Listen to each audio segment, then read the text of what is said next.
Good morning, ladies.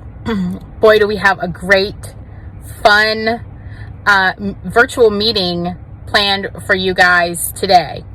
We're going to talk about the life-changing power of a table setting and just how to be hospitable and have people over and how to feel good about your setup and, just being a welcoming Southern belle, right? And so today we're going to actually have our very own Candace, my co-coordinator. We're going to be in her house. So I'm on my way over there right now, and it's going to be super fun. And the first rule of showing up at somebody's house is you have to bring something with you. So she's got 2 little girls and a husband, and so today they're getting a little snacky. Let's see if I can show you guys this. Yummy cupcakes. Yes, so let's go in.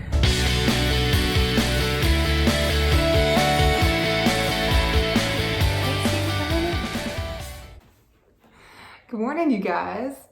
How about those cupcakes, right? I'm super excited. Stevie is like amazing cook. She seriously is. She's phenomenal. So her cookies, which you'll see in the video we're going to show after this, are amazing if you've never witnessed Stevie's cookies before. But like she said, today we're going to talk about the power of a place setting, which is so important. And we're going to get all into the details. I'm going to show you some examples. We had a really fun meeting planned for you guys today, and I am kind of sad that we're not all together because the mentor moms and the table leaders were going to surprise you ladies with a fun decorated table, and this was going to be our Easter meeting, so we were super excited. And unfortunately we're not together again, but we're here together virtually, and that's all that matters, right? So before I show you some examples of some tables that I was going to show at the meeting as well, let me tell you a little about me and why I like hosting. I am the biggest Pinterest fan known to man. Pinterest, when it was created, was probably lethal for my husband. I'm so thankful that Pinterest was not around when I was planning my wedding, because in 2010 it did not exist, and that is probably for the best. I worked for a wedding planner back in college, and I kind of grew my love for planning even grander events then, but I learned how to do it on a budget. So I have lots of tips and tricks, and Pinterest has helped, YouTube has helped. I like to be crafty. I like to make things on my own. And then a funny thing about the house that we just bought, when I walked in the backyard, I said to myself, man, at all the cool parties I can throw here. So I didn't technically buy the house to host people, but I'm thankful for the way it's laid out, so it gives me the opportunity to have a lot of fun events here. And I'm really excited to be able to do that soon when we can actually see people again, right? I've always loved to host a good get-together, cookout, formal event, birthday party, you name it. I have a lot of fun with it. And I've accumulated a lot of stuff through the years because I like to plan. So I figured, why not? Let's talk about throwing a good party, but also being hospitable, and the reason it's so important to be hospitable as a Christian. So I don't know if you're like me, but when I had kids, being a hostess was hard for me at that time. I remember there being a switch, because if you remember, before kids, you could spend all the time you needed being a good party host, right? You could plan parties, you had the whole weekend to get it all set up, you had all kinds of time on your hands. But when it comes to planning parties after kids, it becomes a little bit different and a little bit more difficult, in my opinion, at that time when I first had my first child. And I remember there being a big rut and me not even having people over. And it was because I was tired and I didn't have any more energy to put forth into anything else. And if I was able to clean the house, I didn't want people over to mess it up. So those were my big hang-ups when I first had kids. So maybe there's some hang-ups for you too. Maybe that's a big hang-up for you, and there's a reason maybe you're not having people over to your house, or that you're not hanging out with people. A lot of people say, I'm not a good cook. Okay, well, I'm not the greatest cook either. I can bake really well. I'm not the best cook. I've become a better cook with time, but there's things that's your friend, like the crock pot and the Instant Pot, and there are ways around that. Get familiar with those, and you won't be rushing around in the kitchen at all. Also, there's takeout, and you can get a takeout meal and then just put it on the platter and pretend that you made it, or tell people you didn't make it. It doesn't matter. As long as they got something to eat, they don't care where it came from. Okay, another thing people say, well, my kids are crazy. I don't want to have to I don't want to have to run around and find a babysitter. I don't want to have to deal with all that. I don't want other kids going crazy in my house. Well, we'll talk about some alternatives to that, but remember that most people that you're probably hanging out with in this stage of life, they have kids your kids' age, right? Invite them all over. Get some games outside for the kids. They will entertain each other while you can have a little bit of peace and quiet. Just a little. They're still gonna bother you, but not as bad as if it was just them. Invite your friends' kids over too, and have a big cookout play date with it. Or another great option is to hire a babysitter who comes to your house, and you guys have a peaceful, nice night, dinner, whatever, at the house, and the kids are upstairs with the babysitter, and it's all good. Have them come in their pajamas, and that's a great way to not worry about the kids, right? Another one I've heard is, who would I invite? Everybody's got somebody to invite. Everybody does. Sit down and make a list of the people that you like to hang out with, and then start working through that list and invite them to your house. Another big one, I hear this all the time, my house is not big enough. It doesn't matter how small or big, medium size your house is, that does not matter. The people that come to hang out with you, they want to come to be with you, not to be with your house. They don't care. My house here is smaller than my last house. I feel like it's even more warm and inviting than the house I had before, and it's smaller. So don't let that let you have a hang up. Oh, she has a nicer house than me, I can't have people over. That's not the way it works. People who love you just want to be with you, and they don't care about that stuff. So the main message today that I want to kind of get into you is that the heart of God is community, right? Doesn't matter about any of these things that we tell ourselves in our head, that the enemy puts in our head, right? The enemy doesn't want you to have community. He doesn't want you to form relationships with people. He just wants you to be isolated, like we are right now, like we're quarantined, right? But there's ways to have community, even in quarantine. We'll talk about that. But that is what the heart of God is community. He wants you to be hospitable. He wants you to open up your house, open up your arms, your lives, and bring people into it, okay? This is something I pulled from a little thing that I was reading. This is one of the things that I pulled from an article. And it said, but it is also good to open the door when you are frazzled and tired and the guests who come are unexpected or they come at a bad time. We've all had that, right? In 1 Peter 4:9, it says, it is good to welcome without grumbling. And then, even if your home doesn't feel like a bed and breakfast, God cares about hospitality, not because his primary concern is how cute your house looks on a constant basis, but because he cares about people. Christian hospitality reflects the character of God. Christian hospitality is a weapon of war. Christian hospitality is how we build real community. And I love that they say Christian hospitality is a weapon of war, because it's so true. Like I said before, the enemy wants to isolate you. He does not want you to be in a relationship with somebody else, especially somebody who is faith-based like you and helps you grow your faith like we do in our group. It's a weapon because we're able to form together. A strand of 3 cords is not easily broken. It's that same kind of thing. You form a relationship and it's a bond. It makes you stronger in your faith. It makes you stronger as a person. Okay, so hospitality doesn't have to be fancy all the time, right? Don't have to be fancy ever if you don't want it to be. If you like fancy, I'm gonna show you a fancy option sitting right back here. It's more of like an Easter option, but you don't have to be fancy at all.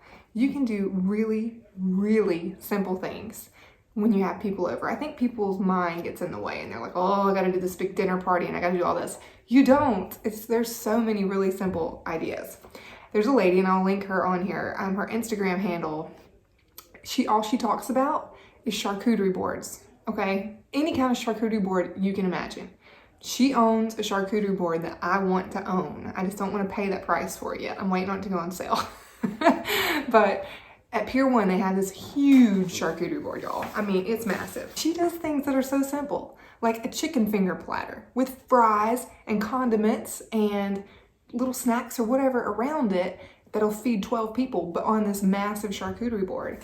You can go buy chicken fingers if you don't want to make them and then just stick them on there. And then there you go. You can do burgers. You can go Five Guys and get a bunch of burgers or hot dogs. She did a big hot dog board one time, hot dogs all the way around with all the little condiments and trimmings and things like that. So get creative. Use Pinterest, but get creative. Use Instagram. If you think your dining room is not big enough to host people, go outside. Maybe invest in like a longer table that'll seat more people and you can be outside. Do the alfresco dining if you want to get fancy with it, but bring the bug spray, okay? Especially this time of year. Like I said before, utilize your crock pot and your Instant Pot. I was not very familiar with my Instant Pot even about a year ago, but now I can't live without that thing. I can make mac and cheese in about it's a 4-minute mac and cheese recipe. We all know it takes like 10 minutes for that thing to come to pressure, but 4-minute mac and cheese, y'all, it'll change your life. Just think simple. And like you could put in a roast at 9 a.m. that morning and it just cooks for you all day. You might have to put a couple things with it, but it's okay. You won't be just sweating over in the kitchen all day. Also, our MOPS cookbook is a great resource because we know these ladies would not put any recipe in that cookbook that was really hard, number one, or not good at all. So we still have some of those. If anybody wants to get a cookbook, I can hook you up. Also, we have that recipe box on our Facebook page now. So people are starting to add in recipes to that and like usually really quick and easy recipes. So check those out too. Here's some ideas too, just other things that you could do rather than just having a dinner party, okay? Invite somebody over for coffee and dessert. Do it in the morning. Have coffee in the morning. Have a dessert time at night with a girlfriend. Invite someone over for appetizers and a cocktail. So also you could do a cookie party. I know a lot of people do these, at Christmas time and stuff. It doesn't have to be Christmas time. You can do them any time of year that you want. Have a bunch of girls over who make your favorite dessert. Like I said before, do like a couple's night. But you invite a babysitter over, pay for them, and just have your kids and their kids being watched so you don't have to worry about that and you can focus on each other outside or inside. Another fun one would be do a fire pit and s'mores. Do a s'mores night. Tell everybody to bring, I guess, something to go with it. But here's the key, okay? Lean on in. Here's the key. Like Chad would say, lean on in at church. Be spontaneous. The more spontaneous you are, the easier it is for your guest to commit. So think about it. If somebody invites you to a party a month out, you have a month to think about, are you going to go or not? Even if you really like that person, things are like, you might have had a real busy week and you're like, man, I don't know if I want to feel like going over there. I just don't know if I want to do that. And here's the difference in that and this. So I call up my friend on Wednesday evening and I say, hey, what about you guys come over Saturday for dinner and bring the kids? That's a lot harder to say no to because it's only a couple days out. So be spontaneous. Even invite like the night of. Hey, you know what? We're just hanging out. You guys want to come hang out with us? That's how guests will commit. That's how you build relationships. And being you want to serve your guests, but you also want to be with your guest, okay? I know a lot of people who they're so focused on how's my food looking? I've got to be here. I've got to do that. Even that's me a lot of times. I feel like I need to serve. But you need to be with your guest too. So get everything out, sit down, relax, and enjoy your company that you have at your house. One of my favorite things about the serving aspect is the story of Mary and Martha in the Bible. And if you haven't read it, I'll give you a little synopsis. So basically, Martha was in the kitchen. She was the perfectionist. She's the one who was kind of the introvert. She was in the kitchen. She was trying to get the food just perfect. She was trying to get all the things ready in the house. She wasn't so focused on her guest, which included Jesus in that. And Mary,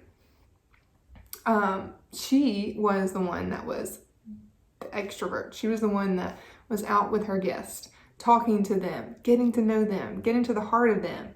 She wasn't so worried about the food and the house, what the house looked like. The takeaway is that worship of God is better. Service is good, but worship of God is better.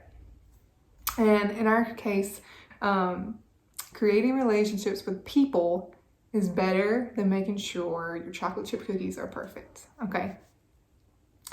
Another little thing about hospitality is that it doesn't have to take place always at your house. You can be hospitable in so many different ways. One of those ways, and I'm not the best at remembering to do this. I have a friend who's really, really good at this. Every time she makes like lasagna, for example, she makes a double batch. She freezes the second batch and she leaves it there until time to bless somebody. So if she knows somebody's going through some kind of struggle, somebody had a baby, whatever the case might be, she has a meal ready to go and she just takes it to them. It's nothing extra on her part. She's already done the extra work when she was already cooking. She can now bless somebody because of that. That's something I want to be better at. But that's an example. Mailing somebody a card. Let's just say somebody asks you if you would pray for them. Okay. Just mail them a card and say, hey, you know what? I've been praying for you. I've been really thinking about you.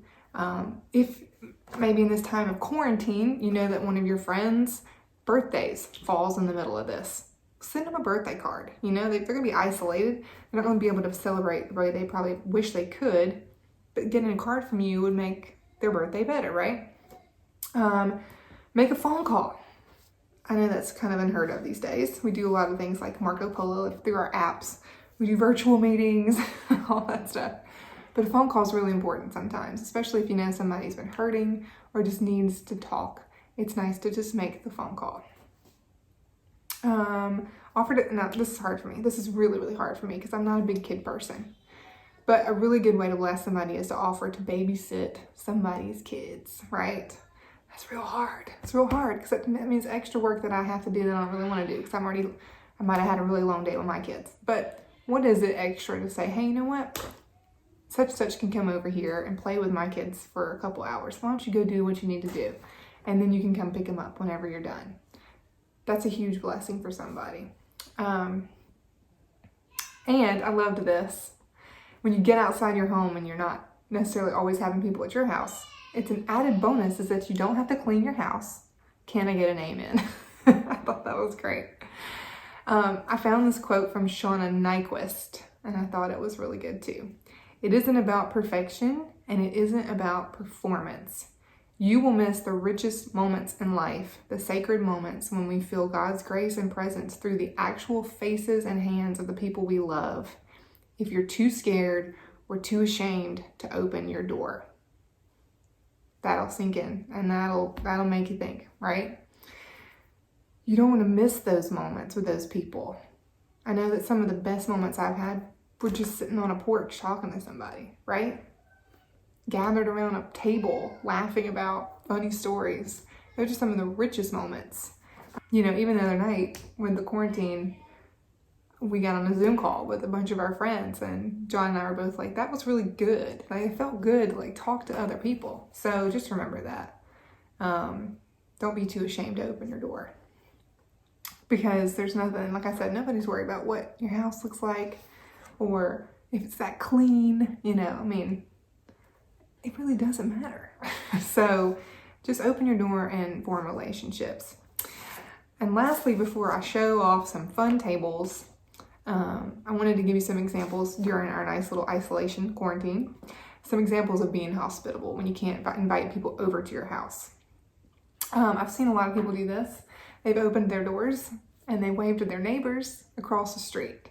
Or like kids on different sides of the fence will wave and talk. So that's being hospitable, right? And not getting too close, 6 feet away. Make a phone call to a friend. That's another thing I said, just pick up the phone. If you don't want to pick up the phone, use an app like Marco Polo, FaceTime them, do something like that. But just call and check in on your friends at least weekly because it's important right now. Send a card, send a thinking of you card if you know somebody's struggling with something right now. This is probably the hardest time for somebody who's going through something to be going through that because you're in isolation, you're quarantined to your own home, you can't really go do things, you can't get, it's just different. And so it makes that much harder. So if you know somebody's struggling with something, send them a card. Like I said, the birthdays are important during this time, send them birthday cards. You can make cookies or dessert or something like that, drop it off at somebody's door. That's a cute idea. You could do a virtual chat and not just sitting around talking. You could do things like making a recipe together, make it fun, like open up your Zoom and start cooking with your friends, or have a cocktail with your friends, or this is my favorite so far. I feel so weird because I'm like 35 years old and I'm learning TikTok dances, and I think it's super awkward and weird for me to be doing that. But it's fun, and it gives me a little bit of laughter to my day when I do stuff like that. You can do a TikTok dance with your friends on Zoom. Just think about it. It could be a lot of fun. And you can also just send a simple email too. So if you have any other ideas on fun things that maybe you've done during quarantine that would be a fun thing for everybody else to be able to do, just jot them right here in the comments. And then another thing I've seen is for kids' birthdays to do like a little honk. So if it's a kid's birthday, they put honk, it's my birthday, and people drive by and they honk their horns. I thought that was cute too. So we are going to go ahead and go check out some cool tables. One is like a little bit more formal, but I'm going to teach you how to not spend a crazy amount of money when you do stuff like this. It's over time, okay? Especially if you want really nicer things, you have to do it over time. It's going to break the bank if you don't. And then a kids table, that's super fun for Easter too. I know for Easter we may not be hosting our family because of all of this, which is unfortunate. But my plan is to still get dressed up like we're going to church for Easter. We're going to have the church here. We're going to take our Easter pictures outside. And we're going to have dinner at this table and just make it seem like, like we still have our family here. We have our immediate family here, but have our whole extended family here. And maybe we'll even Zoom our family while we're eating, right? Just little things that you can do like that, just to feel like things are still a little bit normal. So let me show you these fun tables. Okay, I'm about to show you a prime example of a more elegant table setting for Easter. This can be as simple or as extravagant as you want it to be. I like to go a little bit more fun and pretty for Easter, and I usually host Easter, and we have a pretty big family. So we've got 13 of us adults, have about 6 kids. So this is gonna be the adult table that I'm gonna show you how I do this right now. And then I'll show you some little tips and tricks, things that you can gather along the way, and we'll go from there. Okay, so here is my little Easter setup, and y'all, I'm using my husband's stabilizer and I am really not that good at it. Just hope that you can see everything well. And we're gonna pretend for a moment that I didn't just move in and I have no chandelier up there. Do we see this? Okay. And hey, and there's my ring light to help us give a little light because it's gloomy today. All right, so if you just want to take a look, it's a pretty simple tablescape. The only thing that makes it a little bit more fancy, I guess, is that through the years I've collected different types of silverware. I know, I'm crazy. But these little gold silverwares I got from Amazon, y'all. Was not expensive. I think for a set of 12, I might have paid 50 bucks, maybe. And so this just kind of dresses up things a little differently, just to, and you can use these throughout the year for all kinds of stuff. Christmas, the whole 9 yards. Another thing I like to do is I like to use different colored plates for different seasons. I have like Christmas plates, Easter plates, and I just accumulate them through the years. So like Target had these last year and I thought they were super cute. They were really inexpensive, and I got, I think 12 or 13 of them, I believe is what I have.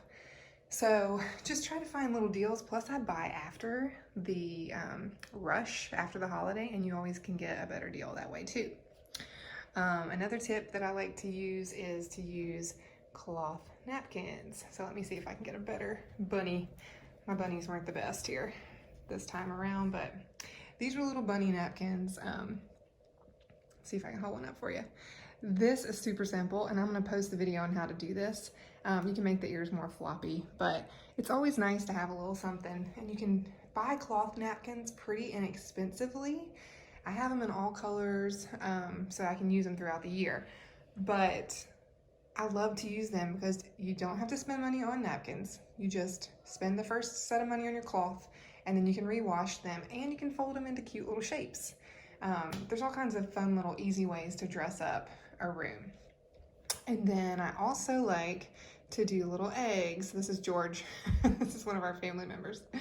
But these are just little eggs that I bought at Michael's. They're those really hard white eggs.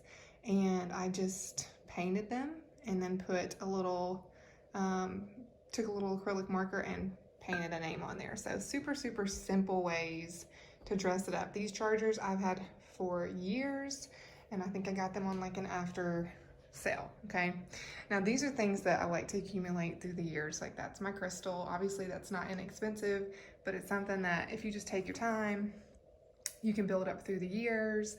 I like to use fresh flowers. Trader Joe's has the best flowers, but obviously in the state of quarantine that we're in, I got these at Costco, but that's okay. They look good too.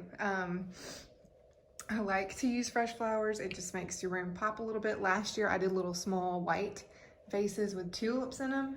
So it just depends. You can switch it up, and you can make the same table different ways. Like you can use a different runner, or you can use a different color napkin, or you can use silverware instead of gold, and just do all kinds of different things to change it up. So let's see here. These bunnies, I collect those. So Home Goods and Marshalls will be your best friend. I think this right here was Home Goods. The bunnies were Home Goods and or Marshalls. So that is just the way I like to do a pretty little tablescape. Over here, sometimes I'll put like our drinks and whatever else. And of course, you know, I gotta glue my bunny ears back, but yeah, so I hope that helps. And there's my light right down there, you guys. I have a light. It just hasn't been put up yet. So I forgot to mention earlier. So I have this little basket, my little Easter basket, and I like to do little conversation starters too. Even though we're family, it's fun to do little things like this. So you could do like a fun little game in that. You could also just write down little I'm thankful for little pieces of paper, and then they can put those in there, and then you can all read them. It just makes it a little bit different than just sitting around a table. Also, these I found at Marshall's, super cute little napkins. So if you don't have cloth napkins, you can always find, I mean, how much were these? $5.99. You can always find fun little napkins, and these would be really cute draped over a plate with like the little egg on top or the silverware on top, you know, whatever you guys want to do. But that's just a fun alternate idea to cloth napkins, or like a longer napkin. And so now let me take you into the kids table where it's a little bit more fun. Okay, so here you have your fun little kids table. Now, kids tables can be all kinds of things, and I couldn't get my table to spread out last night. Something is not happening with my leaf, so we're doing the best we can here. But for kids, I like to use plastic things, okay? Because we all know that we're bound and determined for a kid to break something, right? So I found a long time ago these little World Market plates. See if I can get a good light here. Little World Market plates, and I've used them through the years. And then I like to use just paper napkins for them. It just is easier. And I even use these like little paper or plastic forks. And then what I like to do on kids' tables is use stuff that's appealing to the eye for them, like little Easter egg stuff I have laying around the house. And in these little jars, I usually put some kind of little treat, like M&Ms, something they can snack on and sit still, so they're not constantly running into the adult area. And then these obviously are also plastic. I got these at Target this year. It's unfortunate that I think we may not be actually having Easter as a family this year, but I will use them next year. But this is what I like to do. And generally speaking, I just didn't have the stuff to do it with, but I like to put a little treat bag on each thing. So right here, you'll see, I use these guys a lot to put like a cookie in there. And I might print off a cute little label and put it right on their place setting. So I like to use little treat bags like this. Last year I used little treat bags kind of like this, and I put some little marshmallows, M&Ms, different things that they can snack on, and I sit it right in the middle of their place setting.